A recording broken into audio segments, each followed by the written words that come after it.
Hello, everyone, and welcome to another episode of TEPSA Presents. I'm your host, Todd Nesloni, the Director of Culture and Strategic Leadership at the Texas Elementary Principals and Supervisors Association.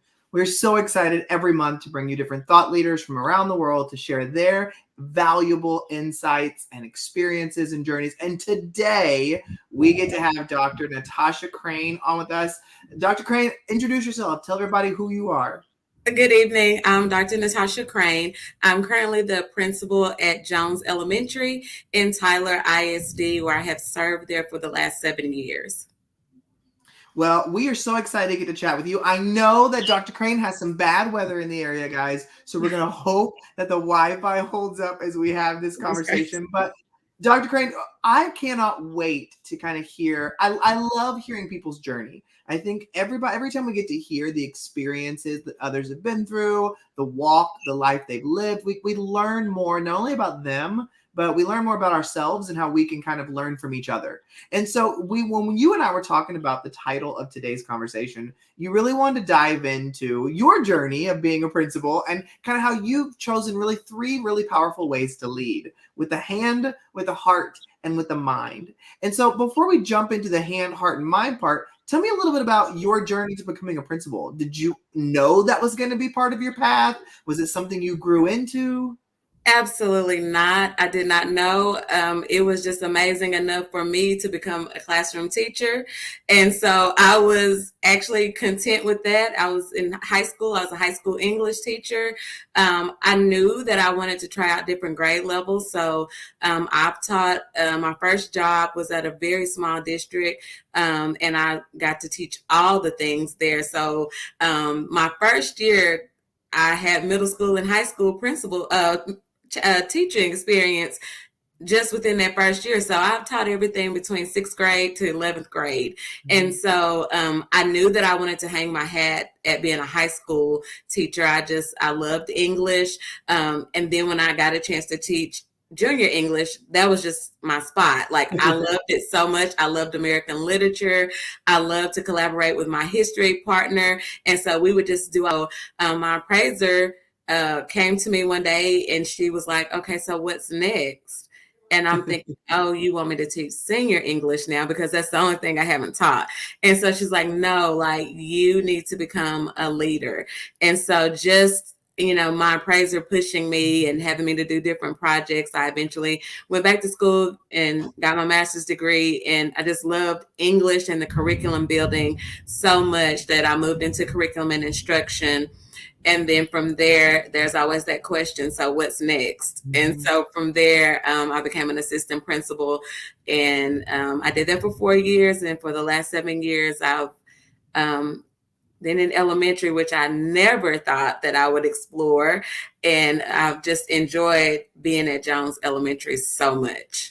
That's exactly where I was going to ask next, because all your experience teaching was in that secondary, and you talk about how much you loved it and all those other things. And now being in the elementary world, what has that been like for your experience, knowing that it's so different than kind of what you did when you were in the classroom? So different. I mean, I taught junior English, and like I said, that was my spot. I loved it.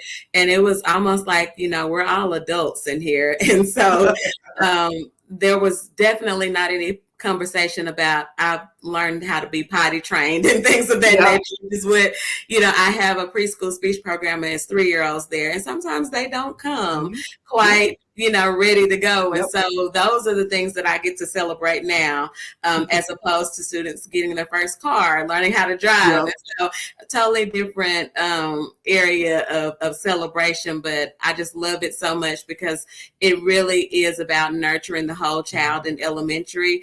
And so that job it has taught me so much about relationships, building community partnerships, and just how students are such a sponge at that age, and they really will perform, and once you show that you love them. And so that's, leading with love and actually getting a chance to be with students that, they still think it's cool when they like you. And so so much in high school, but they'll come back around to telling you now. And I have students that are like 35.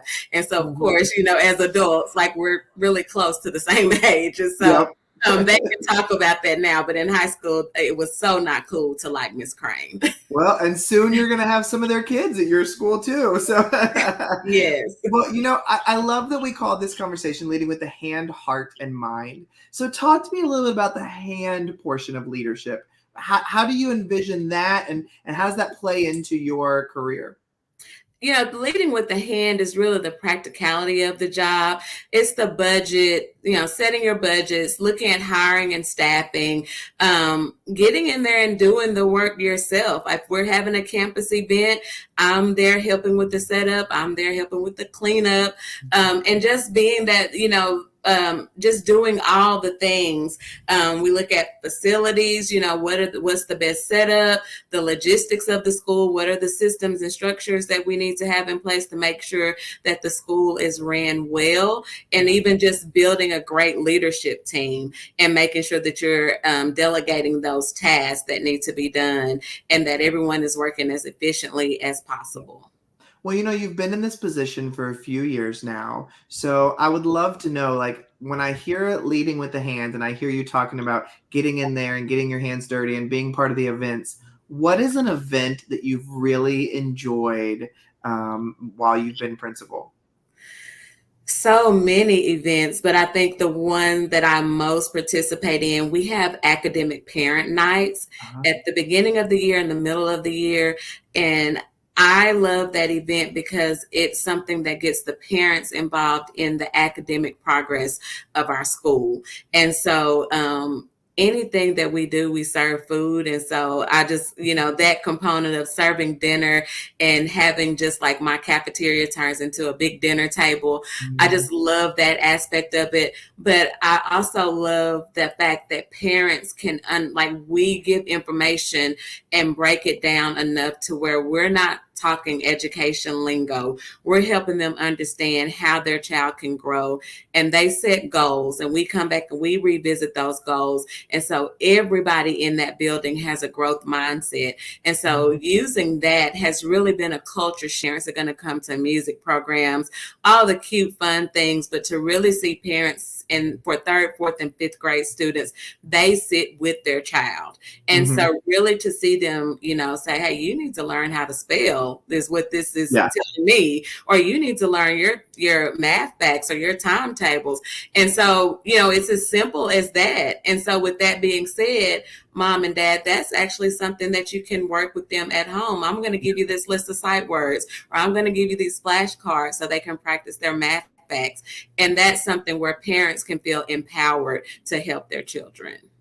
I love that. And I love your experience with secondary because I think you would bring such a unique perspective over where they're headed and how important it is to prepare them for that. Because I think a lot of times, and I'm an example of that too, as an elementary principal, I all my experience was in elementary. And so I didn't have that secondary experience to know what they were heading into. So I love that you can provide that, especially with these kind of informational nights. Well, leading with the heart, I think we kind of know as elementary people what that entails. But I have a question for you. Mm-hmm. I know that being somebody like yourself who's heavily involved, who's really invested, who the heart piece is such a big piece of it, how do so that you can take care of the hearts of those you serve? I really, it is a balance that is ongoing. I have not mastered it yet, so it is a work in progress. But one of the things that I did take with me as I was getting my doctoral degree is saving the weekends for me.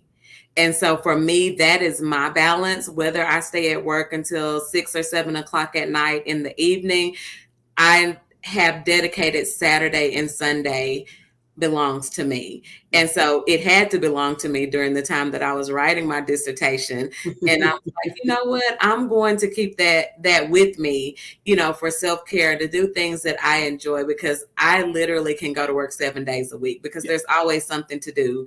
Your to-do list is never checked all the way off. And so you just really have to have that balance for yourself of what is a cutoff time. Although I tell teachers, and I'll tell anybody, you can call me at any time. it doesn't mean that I'm going to answer right away. And so just, having that mindset of, yes, you can call at any time. It doesn't mean that I'm actually going to get it at that time, Yeah. because I have learned this little tool of do not disturb Yep. my phone. And so I truly have implemented that, just for a full night's of rest sometimes, because, an emergency to them, it sometimes becomes an emergency for me if I let it. Yeah. And so just having those boundaries, and, they'll say, I see your truck up there at 8. I am there sometimes during the week, but you will not see my vehicle up there on the weekends. And it used to be that way. Well, I love something you said throughout that is you said one thing that I found that worked for me. And I love that you said that because I think people listening need to hear that everybody's got different boundaries they need to put in place for what works Mm-hmm. for them and their sanity and what they want Right. to try and accomplish. And I love that you have figured out at least one. I know that none of us have it completely figured out, but I love that you have at least one thing in place to really Mm-hmm. help you be better for those that you serve. Right. And so, obviously, the last part of this is the mind component. What do you mean lead with your hand, heart, and mind? So leading with your mind is really being the visionary. Mm, So, we put systems in place when we lead with our hands. The critical thinking piece of it is really the mind. So, what are the visions that you're going to set, long-term and short-term visions? How are you going to instill your mission, your vision, all of your campus goals? How do you instill that so that you can move your campus and all of your stakeholders from an area of compliance to commitment? And so that's really the mind work, because you're constantly thinking of, what am I going to do to, make this campus better? Who can I call in? What are the community partnerships that I can bring in to provide an immediate need that it's not necessarily tied to academics, but it's a need that my students or my families have. And so it is about nurturing the whole child. That's the leading with the heart part of it. But you have to be strategic and lead with your mind and constantly think of ways, to ensure that, I would like, there will be a time where, I have to leave Jones. I always think like I'm just going to be there forever, but the goal of a leader is to ensure sustainability. And yeah. so when you're leading with the mind, you're thinking of long range plans and things that you're going to put in place that's going to sustain that campus culture and that environment that's longstanding, even when you're gone. And even like if I go to a conference or just as simple as a doctor's appointment, during the middle of the day, I don't have to worry about, are they going to keep this going? Is somebody going to remember to go to lunch duty? Is somebody going to remember the dismissal procedures? So that leading with the mind is making sure that you're being strategic in every single thing that you do and being intentional with everything that you do, so that your campus will have that culture that you've built over that duration of time that you're there. I hope y'all have been listening to that because you're gonna have to rewind. There were so many nuggets in there, NaTasha, that were just fantastic. But there was one thing that you said that really struck out to me that I want to reiterate. You said, even if I have to take a doctor appointment, and I want administrators to hear that. Take the doctor appointment. Definitely. Go take care of yourself because just like you said, Dr. Crain, if you leave and things fall apart, then we've got leadership things to work on anyway. You should be able to step away and take care of those things as well, because you never know what could happen. So I love that you threw that in there and didn't even think about it, but I had to bring that up through this as well. But okay, now you are also going to be attending and leading a session at our TEPSA Summer Conference, June 12th through Yes. 14th at the Kalahari. Can you give us a little preview about what that session is going to be over? So this session is going to be more about sustainability. The times of people staying in principalship jobs are, you don't hear about a 7-year principal. You don't hear about a 3-year principal as much anymore. And so even through the thick of all the things that are going on, how do you ensure sustainability? How do you continue to lead? What are the systems that you put in place? And so, since COVID, these have been some very different and turbulent times. And so how do you lead with all the chaos? How do you balance the principalship with all of the things that are going on. And so that's what I hope to speak about, and hope that it will be of help to other people that are thinking about being leaders, thinking about the principalship, and those that are saying, is my time up? Do I really have another year left in me? Well, you do. You have several years left if you want that for yourself, and if you're in the right spot. And so just thinking about, how do you lead, and how do you build leaders? How do you build capacity in a building to where it doesn't feel like it's a lonely spot? And so I've been fortunate to have a great leadership team. I've been fortunate to have the ability to build capacity in some great teachers. And so that's what I would like to share with others that are interested in going on this journey with me.